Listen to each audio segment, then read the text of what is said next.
La loi de la vérité était dans sa bouche, et rien de mal ne se trouvait sur ses lèvres. Dans la paix et la droiture, il marchait avec le Seigneur. Nombreux furent ceux qu'il détourna de la faute. Au nom du Père et du Fils et du Saint-Esprit, Amen.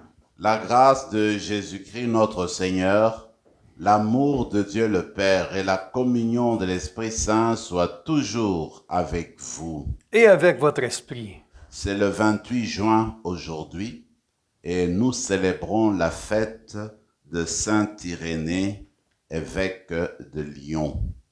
Alors, au début de cette rencontre, nous allons tourner tout notre cœur vers le Père pour qu'il nous remplisse de son esprit. Qu'à l'exemple de Saint Irénée, nous soyons des évangélisateurs et des évangélisatrices d'aujourd'hui. Lui qui a essayé de garder le dépôt de la foi, qui a essayé de rappeler le dessein de Dieu pour le monde, pour l'humanité, eh bien, que nous aussi, de cette manière-là, nous rappelions à notre entourage que Dieu veut le salut de ce monde, que Dieu nous aime plus que tout. Commençons d'abord par nous rappeler que ce n'est pas toujours que nous prenons le courage et la force nécessaire pour annoncer l'Évangile. Reconnaissons nos manquements. Je confesse à Dieu Tout-Puissant, je reconnais devant vous, frères et sœurs, que j'ai péché en pensée, en parole, par action et par omission. Oui, j'ai vraiment péché.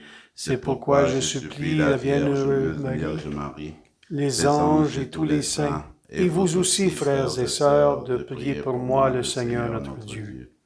Que Dieu Tout-Puissant nous fasse miséricorde, qu'il nous pardonne nos péchés et nous conduise à la vie éternelle. Amen. Seigneur, prends pitié. Seigneur, prends pitié. Ô Christ, prends pitié. Ô Christ, prends pitié. Seigneur, prends pitié. Seigneur, prends pitié. Prions le Seigneur.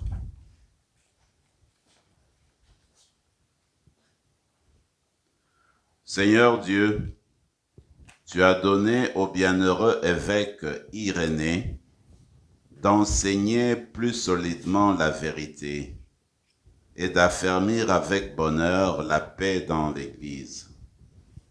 Par son intercession, renouvelle notre foi et notre charité, pour que nous cherchions en toutes choses à promouvoir l'unité et la concorde. Par Jésus-Christ, ton Fils, notre Seigneur, qui vit et règne avec toi dans l'unité du Saint-Esprit, Dieu pour les siècles des siècles. Amen.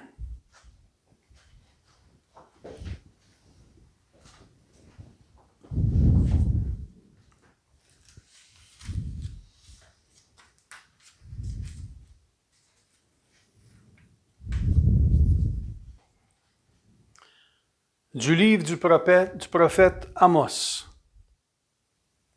Écoutez cette parole que le Seigneur prononce contre vous, fils d'Israël, contre tout le peuple qu'il a fait monter du pays d'Égypte.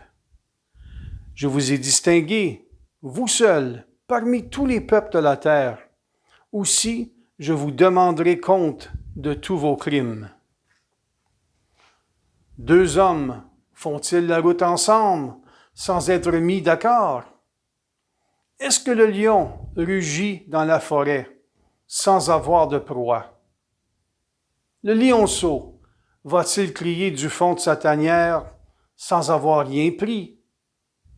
L'oiseau tombe-t-il dans le filet posé à terre sans y être attiré par un appât?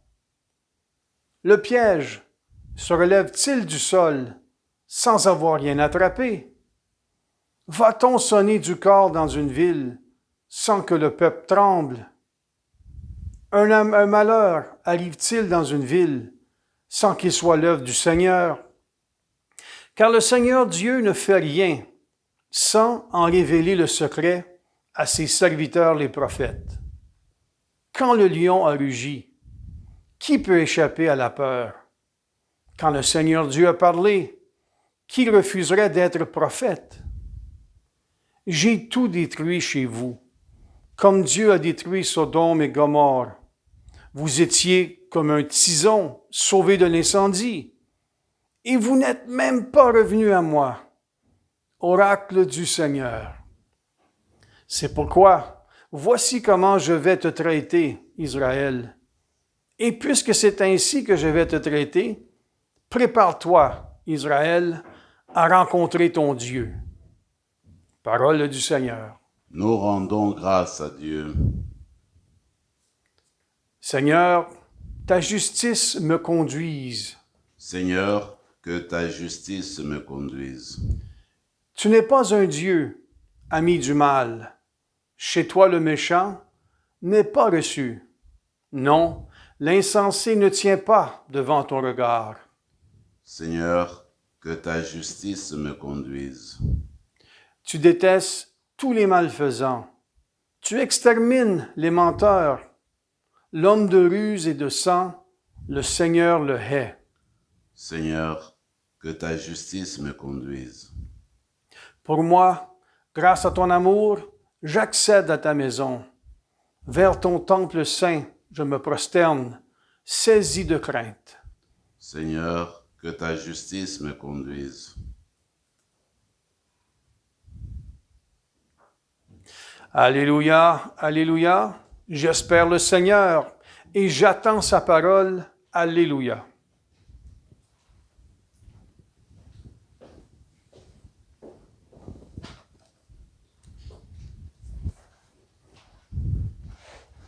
Le Seigneur soit avec vous. Et avec votre esprit. Évangile de Jésus-Christ selon saint Matthieu. Gloire à toi, Seigneur.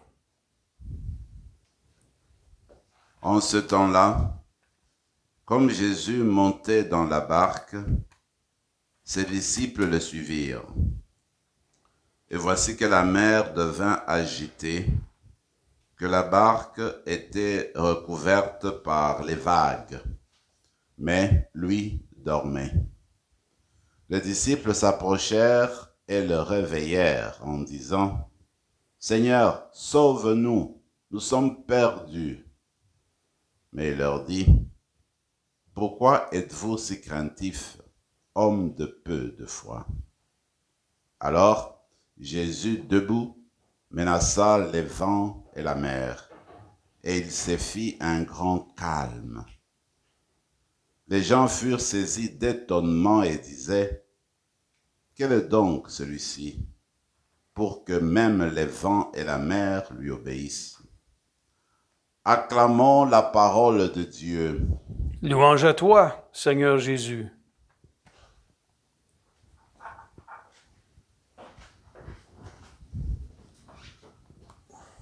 Le prophète Amos utilise plusieurs images pour dégager l'efficacité en fait de la parole de Dieu, de l'intervention de Dieu. Mais j'aime beaucoup d'abord la toute première image qu'il utilise. En fait, il dit que deux personnes ne peuvent pas se mettre en route, prendre le même chemin, sans qu'il y ait d'abord une entente par le départ. On ne peut pas marcher ensemble sans qu'il y ait concordance, sans qu'il y ait accord. Alors voilà que Israël et son Dieu, eh bien, ils ont signé une alliance. Alors, ils sont censés marcher, aller dans la même direction. Mais c'est alors que Amos, aujourd'hui, rappelle à Israël qu'il y a eu de revers dans son comportement, qu'il y a eu de l'infidélité envers son Dieu, que Israël a abandonné son alliance. Et pourtant, le prophète va continuer à insister que malgré tout, Dieu aime Israël, Dieu attend la conversion d'Israël, Dieu continue à envoyer ses prophètes pour qu'il y ait un retournement, un changement dans le cœur d'Israël. Alors, les prophètes sont toujours importants dans le dessein de Dieu, dans l'histoire, en fait, du salut. Et les prophètes ne sont pas éliminés, ils n'ont pas disparu. Encore dans le monde d'aujourd'hui, il y a des personnes qui jouent le rôle de prophètes, des personnes, des groupes, et même des églises parfois. Regardez, aujourd'hui nous parlons beaucoup de l'environnement. Moi je crois que les personnes qui insistent sur l'environnement, qui invitent, n'est-ce pas, à la conversion, à notre manière de voir comment nous utilisons les richesses, comment nous utilisons qui provient les produits de la terre et comment nous veillons à garder un environnement sain, eh bien tout cela, ces invitations-là viennent des prophètes de ce temps. Et c'est parmi ces prophètes-là, il y a même nos enfants, nos petits-enfants qui sont si sensibles aujourd'hui pour nous montrer comment il faut traiter l'environnement, comment il ne faut pas gaspiller de l'eau pour rien, comment il faut tenir compte des autres peuples, des autres endroits où ils n'ont pas les mêmes richesses naturelles. Je trouve que aujourd'hui, on a des prophètes dans ce sens-là qui nous invitent à une conversion, une manière de vivre pour sauvegarder notre terre commune, notre maison commune, comme le dit le pape François. Aussi, des prophètes, ce sont ceux-là aujourd'hui qui nous invitent à travailler au bien commun, à penser à tout le monde, ne pas se limiter à des petits groupes ou à des groupuscules, mais penser en fait à partager les richesses avec toutes les personnes qui nous entourent, avec tout le peuple de la terre dans la mesure du possible. Ceux-là sont des prophètes, des gens qui nous parlent de la paix aujourd'hui, qu'il faut chercher la paix, qu'il faut s'entendre entre les peuples, entre les nations. Autrement, on n'a pas besoin de vivre dans les déchirements et puis de beaucoup de souffrances. Il me semble que c'est un message qui vient de Dieu.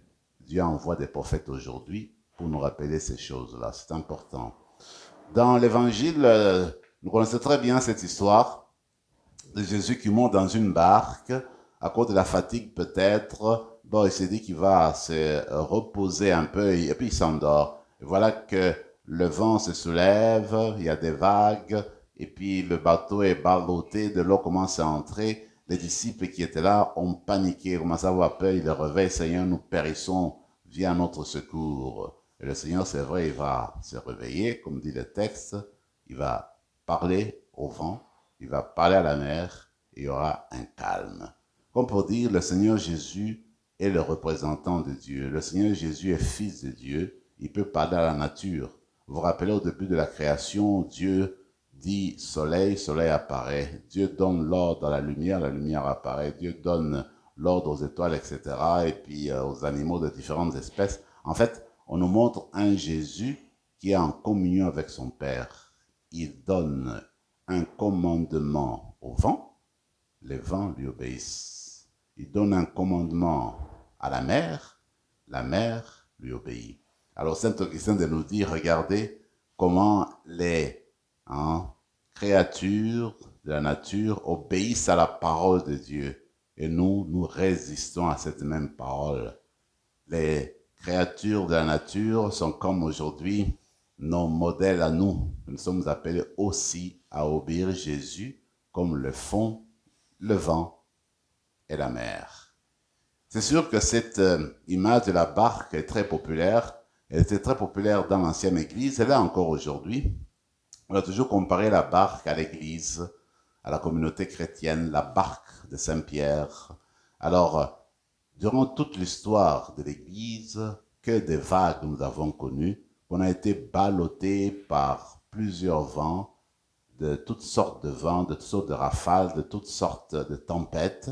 Et la barque, tant qu'elle reste concentrée sur Jésus, tant qu'elle réveille son Seigneur, ne laisse pas endormi, eh bien, l'Église avancera toujours. C'est sûr qu'avec tellement de problèmes que nous vivons encore aujourd'hui au XXIe siècle, on regarde dans différentes contrées, dans différentes régions de la Terre, surtout au nord, eh bien, on a l'impression que l'Église ou la foi est en train de baisser. Mais il ne manque pas de gens qui croient que l'Église peut même arriver à disparaître. L'Église que Dieu a fondée ne disparaîtra jamais parce que, eh bien, le Christ reste éveillé. Il reste à aider l'Église. L'Église doit continuer son travail de salut parce que Dieu tient à la conversion de l'humanité, au salut de l'humanité. Et l'Église a cette tâche-là. C'est pourquoi Jésus continuera toujours à aider cette Église malgré les difficultés qu'on pourra rencontrer. Il y aura toujours la proclamation de l'Évangile, quoi qu'il arrive, parce que c'est une mission divine. Voilà pourquoi nous aussi aujourd'hui, nous sommes invités à nous embarquer dans cette même mission divine. On revient sur l'image de la barque Et j'aime beaucoup, encore une fois, Augustin, qui part de la communauté, il va arriver à notre barque personnelle, notre vie personnelle. Lui dira même que notre cœur, c'est notre barque, c'est la barque de notre vie. Et nous sommes en train d'avancer sur la mer de notre vie. Et sur cette mer-là, il y a aussi des tempêtes, il y a de la difficulté. Alors, il dit, en fait, quand quelqu'un vient te rejeter, quand quelqu'un boude de ta foi, en fait, c'est le vent qui souffle. Et toi, qu'est-ce que tu fais? Il faut réveiller Jésus pour que tu continues à avancer sur cette voie-là. Quand tout d'un coup, autour de toi, eh bien, c'est la famine, eh bien, ce sont des souffrances de plusieurs sortes, eh bien, c'est la tempête qui souffle. Toi, qu'est-ce que tu fais? Réveille Jésus qui dort en toi pour que tu fasses face à cette tempête-là, pour qu'il t'aide à avancer ta barque sur la mer de ta vie privée, de ta vie personnelle au quotidien. Alors, on va continuer cette célébration avec cette idée-là que nous sommes invités à entrer dans notre barque. Et n'oublions pas cet exemple qu'on nous donne aujourd'hui, celui de Saint Irénée de Lyon, parce que lui, il a été un évangélisateur. Il a évangélisé les Gaulois, le peuple de l'ancienne Gaule, et il les a conduits à l'évangile. Lui, il est classé parmi les premiers théologiens. Sa manière de voir, de parler du dessein de Dieu, Dieu est plein de bonté. Et ce qu'il veut, c'est convertir, c'est conduire au salut toute l'humanité. L'être humain a été créé, comme nous le savons, à l'image et à la ressemblance de Dieu. Et l'être humain est la gloire de Dieu sur la terre. Voilà des messages très positifs, des messages d'encouragement. Il dit en fait, Dieu continue à nous accompagner, à accompagner notre barque. Et dans notre barque, eh bien, il veut nous conduire vers le salut éternel. Irénée n'a pas seulement parlé de l'Église, il a aussi essayé de travailler, de faire la réunification de deux églises, et l'Orient et l'Occident, au moment où il y avait quelques tensions sur la date de Pâques. Alors, il a travaillé, il a essayé de rapprocher, de mettre la paix entre les différentes communautés. Il me semble que c'est le devoir de chacun, de chacune d'entre nous, de veiller au rassemblement, à l'unité, à l'écuménisme, n'est-ce pas, de l'Église, à l'unité chrétienne. Je termine encore une fois avec cette idée du Seigneur qui s'endort.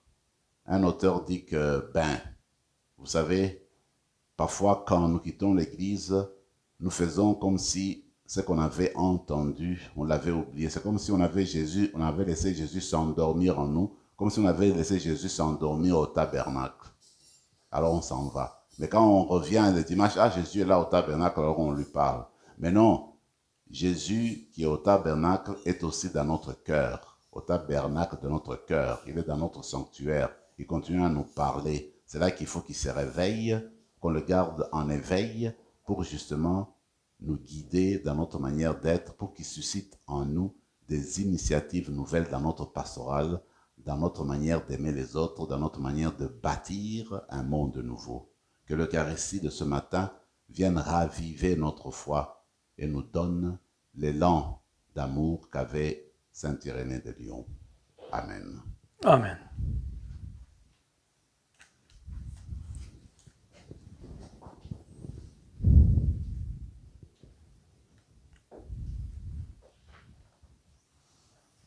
Tu es béni, Seigneur, Dieu de l'univers, toi qui nous donnes ce pain, fruit de la terre et du travail des hommes et des femmes. Nous te le présentons, il deviendra le pain de la vie.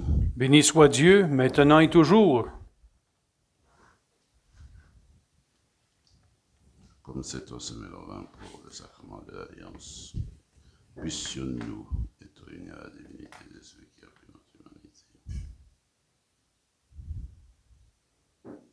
Tu es béni, Seigneur, Dieu de l'univers, toi qui nous donnes ce vin, fruit de la vigne et du travail des hommes et des femmes. Nous te le présentons, il deviendra le vin du royaume éternel. Béni soit Dieu, maintenant et toujours.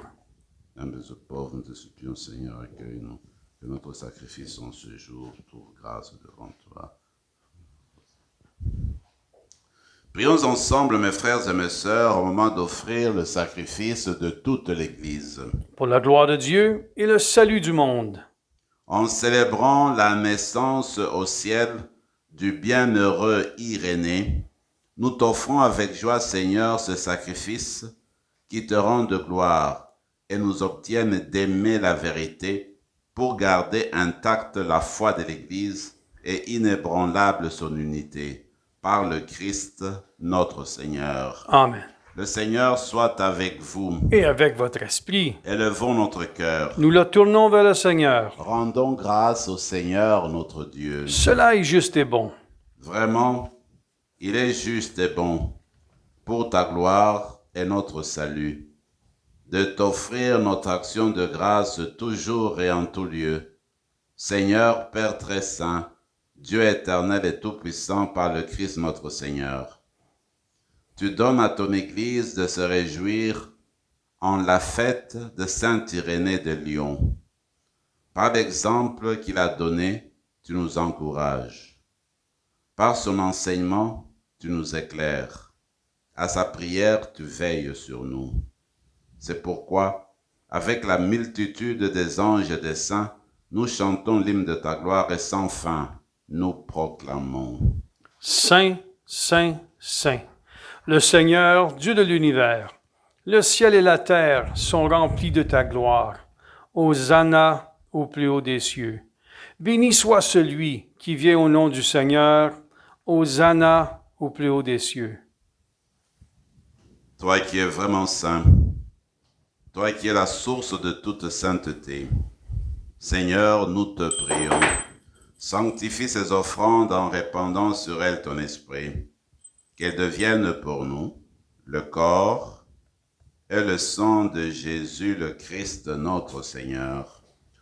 Au moment d'être livré et d'entrer librement dans sa passion, il prit le pain, il rendit grâce, il le rompit et le donna à ses disciples en disant « Prenez et mangez-en tous, ceci est mon corps livré pour vous. »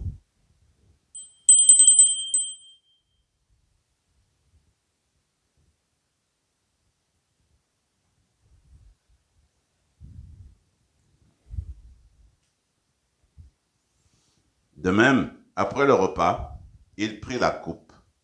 De nouveau, il rendit grâce et la donna à ses disciples en disant « Prenez et buvez-en tous, car ceci est la coupe de mon sang, le sang de l'alliance nouvelle et éternelle, qui sera versé pour vous et pour la multitude en rémission des péchés. Vous ferez cela en mémoire de moi. »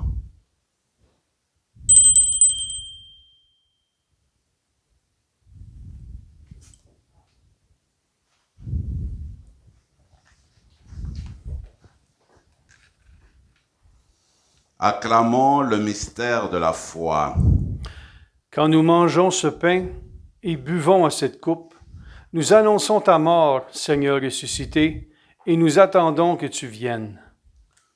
En faisant ainsi mémoire de la mort et de la résurrection de ton Fils, nous t'offrons, Seigneur, le pain de la vie et la coupe du salut. Et nous te rendons grâce, car tu nous as estimés dignes de nous tenir devant toi pour te servir. Humblement, nous te demandons qu'en ayant part au corps et au sang du Christ, nous soyons rassemblés par l'Esprit Saint en un seul corps. Souviens-toi, Seigneur, de ton Église répandue à travers le monde. Fais-la grandir dans ta charité en union avec notre pape François, notre évêque Marcel et tous les évêques, les prêtres et les diacres. Souviens-toi aussi de nos frères et sœurs qui se sont endormis dans l'espérance de la résurrection. Et souviens-toi dans ta miséricorde de tous les défunts, accueille-les dans la lumière de ton visage. Sur nous tous, enfin, nous implorons ta bonté. Permets qu'avec la Vierge Marie, la bienheureuse Mère de Dieu, avec Saint Joseph son époux, les apôtres, Saint Irénée de Lyon, et tous les saints qui ont fait ta joie au long des âges, nous ayons part à la vie éternelle, et que nous chantions ta louange et ta gloire par ton Fils Jésus, le Christ. Par lui, avec lui et en lui, à toi, Dieu le Père Tout-Puissant, dans l'unité du Saint-Esprit, tout honneur et toute gloire pour les siècles des siècles. Amen.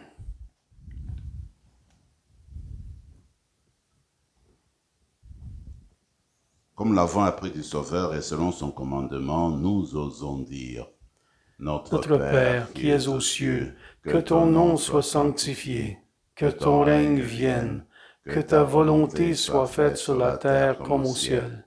Donne-nous aujourd'hui notre pain de ce jour. Pardonne-nous nos offenses, comme nous pardonnons aussi à ceux qui nous ont offensés. Et ne nous laisse pas entrer en tentation, mais délivre-nous du mal. Délivre-nous de tout mal, Seigneur, et donne la paix à notre temps. Soutenus par ta miséricorde, nous serons libérés de tout péché, à l'abri de toute épreuve, nous qui attendons que se réalise cette bienheureuse espérance, l'avènement de Jésus-Christ, notre Sauveur. Car c'est à toi qu'appartiennent le règne, la puissance et la gloire pour les siècles des siècles. Seigneur Jésus-Christ, tu as dit à tes apôtres, je vous laisse la paix, je vous donne ma paix. Ne regarde pas nos péchés, mais la foi de ton Église. Pour que ta volonté s'accomplisse, donne-lui toujours cette paix et conduis-la vers l'unité parfaite, toi qui vis et règnes pour les siècles des siècles. Amen. Que la paix du Seigneur soit toujours avec vous. Et avec votre esprit, Agneau de Dieu, qui enlève le péché du monde, prends pitié de nous. Agneau de Dieu, qui enlève le péché du monde, prends pitié de nous. Agneau de Dieu, qui enlève le péché du monde, donne-nous la paix. Seigneur Jésus-Christ, cette communion à ton corps et à ton sang n'entraîne pour nous ni jugement ni condamnation, mais que par ta bonté, elle soutienne notre esprit et notre corps et nous donne la guérison.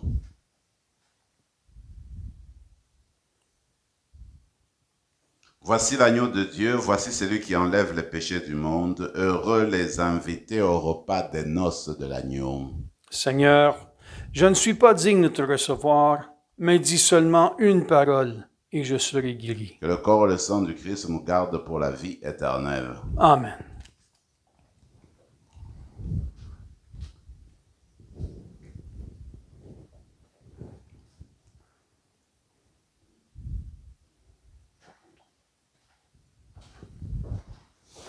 Le corps du Christ. Amen.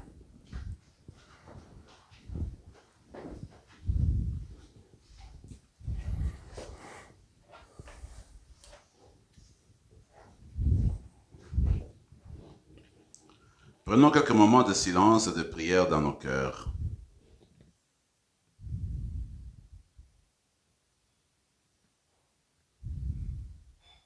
Demeurez en moi, comme moi en vous, dit le Seigneur. Celui qui demeure en moi et en qui je demeure, celui-là porte beaucoup de fruits. Prions encore le Seigneur. Par cette communion à tes mystères, nous t'en prions, Seigneur de miséricorde. Augmente en nous la foi. Il a été la gloire du bienheureux évêque Irénée, qu'il a gardé jusqu'à la mort. Que cette même foi sincèrement vécue fasse de nous des justes, par le Christ notre Seigneur. Le Seigneur soit avec vous. Et avec votre esprit. Et que Dieu Tout-Puissant vous bénisse, le Père, le Fils et le Saint-Esprit. Amen. Allez dans la paix du Christ. Nous rendons grâce à Dieu.